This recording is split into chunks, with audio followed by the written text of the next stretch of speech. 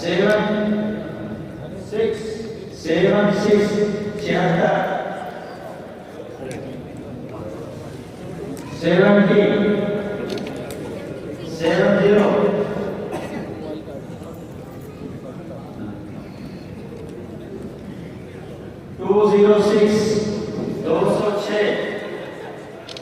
206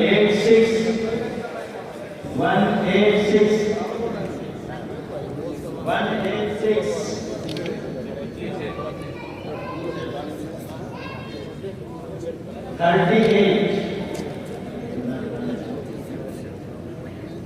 36